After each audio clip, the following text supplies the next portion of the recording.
Okay, we've got lots of UFO stuff to talk about today, so get in here. This is Jack with Cosmic Road. I'll talk about UFOs and the paranormal. Please hit like and subscribe and let me know what you guys think in the comments below.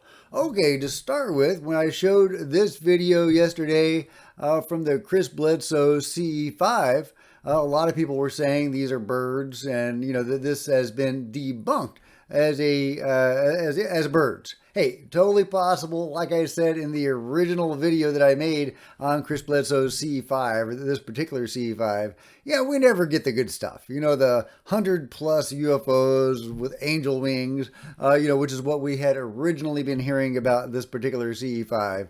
We never seem to get that juicy footage, although there are mass sightings and even, mass UFOs that we do see occasionally, especially in Mexico and South America, where you will see 100 or more objects in the sky at a time. But the really fantastic stuff, like what had been described for the CE5, we never really seemed to get.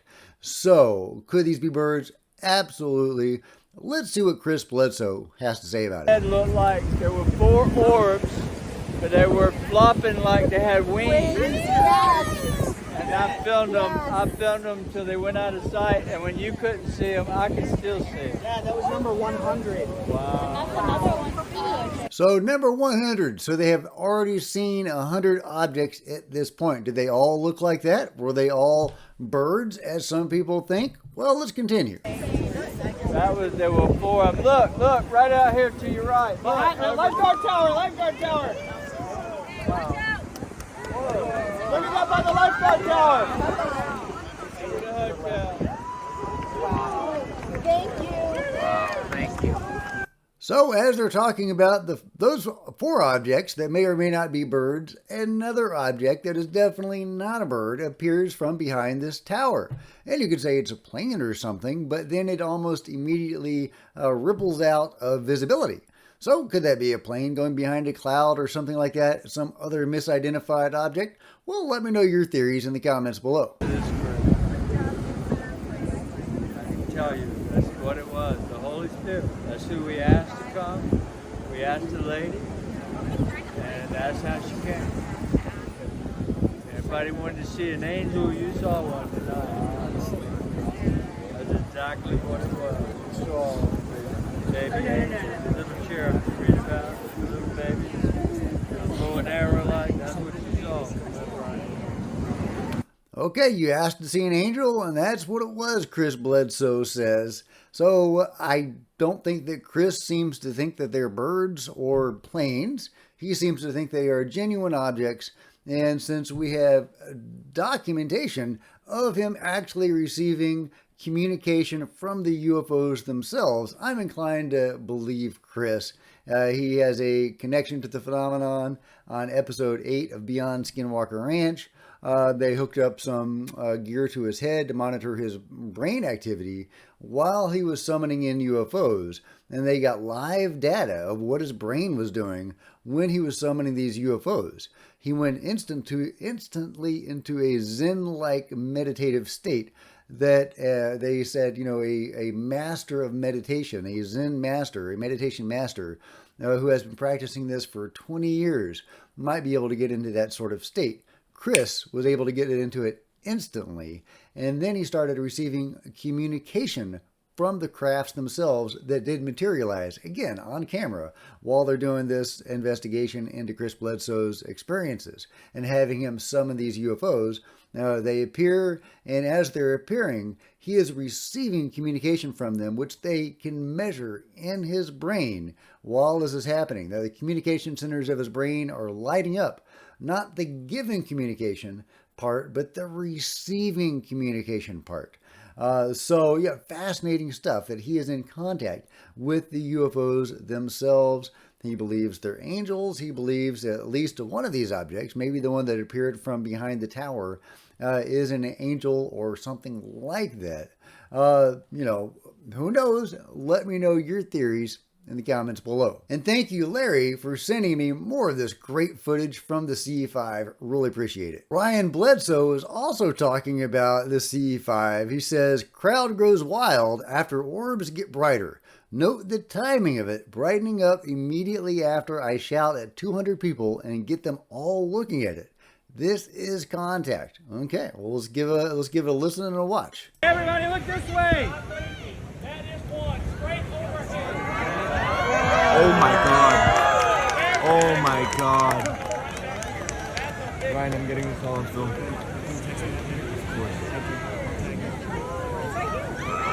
Oh my god. Oh my god.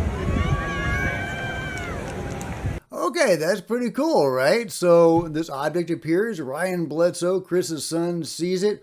He directs everybody's attention to it, and all of a sudden, it gets so much brighter and gives them a display, a power-up, whatever you want to call it. So seeming to be a deliberate display for this group of people after he directs their attention to it. I love it. I don't think that's a bird. I don't think that's a plane. I think this was an amazing CE5 event.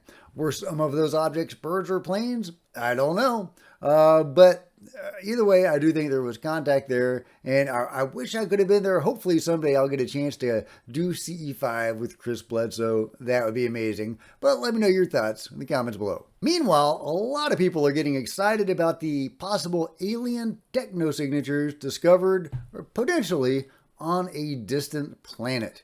I'm a little bit less excited or optimistic about it. I mean, we've got UFOs here on Earth interacting with humans. But hey, whatever engages the mainstream, if we can confirm this, that would be amazing. It hasn't really been confirmed yet, but we may be getting closer to it. So that'd be really exciting, especially just the idea of engaging the public on the alien topic. You know, maybe alien abductions or, you know, angels, maybe a little bit more than people are willing to talk about or accept at the moment, the mainstream. But, you know, finding life on a distant planet and signs of that could really capture their attention and get them on board the UFO train a little bit. But let's listen to Simon Holland give a synopsis of what's going on. It really is the story. They have found a signal. The signal is Liz, low information zone. They haven't yet confirmed that it is really a technological signature. When they do, who knows when, Breakthrough Listen will be the people to tell our planet they found evidence of an alien technological signature. But hang on, the Chinese, with their FAST telescope, might do it first. All right, well, the race is on to discover positive proof of alien life on a distant world. Speaking of the Chris Bledsoe experience, John Bell, who I've shown a lot of videos of, isn't buying the UFO explanation for those 4 orbs with the flapping wings. He says they're birds, and he very well could be right. And here he is giving us an example of what he's talking about right here. All right, there we go. There's objects there. Look very similar indeed to the Chris Bledsoe objects, but you can definitely see flapping wings, more so than in the Chris Bledsoe footage, although even Chris Bledsoe admits they have flapping wings. So could that be what we're looking at with those 4 objects? Totally possible, guys. Meanwhile, Tinkerbell is back. Here we go. One of my, well, I mean, come on.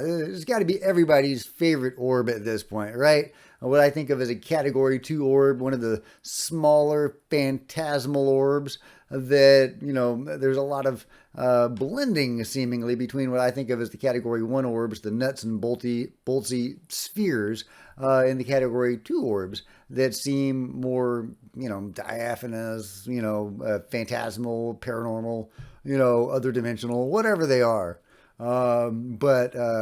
Tinkerbell, the object that John Bell from Real Florida UFO, and I'll link to his channel below, has the most contact with is this Tinkerbell. And he knows that it's Tinkerbell when Tink shows up, and Tink often likes to steal the spotlight. He'll be filming one UFO, and then all of a sudden Tinkerbell will show up and try to get all the attention. So yeah, there's Tinkerbell right there. They're going in and out of his frame as he's trying to film this distant object. Love it. You go, Tink. But I'm glad that Tink is back. Tink had been missing for a few days. And here we go. Tink is the triumphant return of Tinkerbell. Everybody should be checking out John's channel. He gets nightly contacts, multiple different types of contacts with these, category 2 orbs, with category 1 orbs. You can see these craft that he's filming in the sky, with a streaking craft, these very fast moving objects that look a lot like shooting stars, but that they change direction as they're moving. So not shooting stars. He gets so much contact. One of them actually hit his truck one time, rattling his multi-ton truck. Amazing footage. Again, I'll link to his channel below. Meanwhile, Reuters is covering the Nazca mummies. It's not very good coverage. It's basically trying to debunk the Nazca mummies. But hey, at least it's getting coverage. It's at least getting some information and misinformation out into the public about the Nazca mummies. Alien fever dreams fuel Peruvian grave robbings. Leandro Rivera, Mario, says he chanced upon the cave in Peru's remote Nazca region that contained hundreds of pre-Hispanic artifacts, including human bodies with elongated heads and what appeared to be only 3 fingers on each hand. It goes on talking about repatriating bodies, indigenous bodies. Reputable museums have begun to repatriate bodies to their countries of origin. Again, talking about these objects or these bodies as if they were simple human remains and not the extraordinary specimens that they are. This is UFO disclosure, guys. We've got bodies, y'all. We've got bodies, and they are not human bodies. But hey, whatever, at least this article is making people aware of what's going on, and maybe they will be motivated to do their own investigations. I sure hope so, because this article isn't doing us any favors. Speaking of what's going on in South America, Ronnie Vernick gives us an update on what's going on with him. He's the journalist that went down to South America, to the Amazon, to document the UFO flap that was gripping indigenous villages in the Amazon. And he put some of the photos and videos that he was able to capture up on the internet for us to take a look at. And he said that he's having a documentary made about that experience, or that I think he was there for a week or so, about what was going on and the evidence he was able to capture and bring back. So I'm really looking forward to that. He's been kind of radio silent for a little bit, but here he is. He says he's finally back. So what's happening in Brazil about UFOs? Senate is preparing a letter to the Ministry of Defense. Congressman Chico Alencar submitted a proposal for a public hearing. The documentary about my Amazon jungle expedition will be released very soon. Okay, cool. I can't wait. The closer city to the indigenous village I have visited experienced earth-shaking and luminous phenomena for 2 days in a row last week. Earthquakes discarded. Maybe that means they stopped. I don't know what that means exactly. I don't think English is his native language. Corporal Rebello from military squad that chased luminous beings in 2008 talked publicly for the first time. UFO photo taken by the military below. Okay, very interesting. So the military is out snapping photos of UFOs, and they got that crazy pear-shaped glowing ghost pair. The other military who had direct contact with the luminous beings already gave their testimony on video. New incidents happened in the same city where the luminous beings appeared in state of Minas Gerais, same of Virginia, and I did a first expedition there. Okay, all right, well, great. Well, there you go. So Ronnie Vernon is updating us. and I'm really looking forward to what hopefully will be an amazing documentary about the UFO and paranormal phenomenon he was able to observe and get evidence for while he was down there. Because, yeah, he saw paranormal stuff and was told about paranormal stuff at the same time he was gathering evidence on the UFO stuff, because they are often, very, very often, linked together. I talk about that all the time on the channel, and I think it's very important to hammer home for people that simply look at it as nuts and bolts phenomena. It's not. It would be much easier to understand if it were, but it's not. Look at the Las Vegas case. They have aliens in their backyard one moment, the next moment they have a haunted house. Look at Skinwalker Ranch, UFOs, paranormal. It's just the way it is. Lou Elizondo talking about the hitchhiker effect. It is much harder to understand, but it's also much more interesting, and it ties into the spiritual stuff, which is pretty cool, and I've talked a lot about that on the channel as well. I've had my own experiences with the UFOs and the spiritual and the paranormal, and maybe I'll have another one very soon. I'm going back for another ayahuasca retreat this coming weekend, next weekend. So wish me luck on that. I'm just starting the dieta to purify my body and mind for the retreat. Getting in the mood, guys. Getting in the zone. Let's see if I can have some sort of contact experience or spiritual experience. It'd be amazing. But whatever happens is what happens. I'm not going into it with any expectations.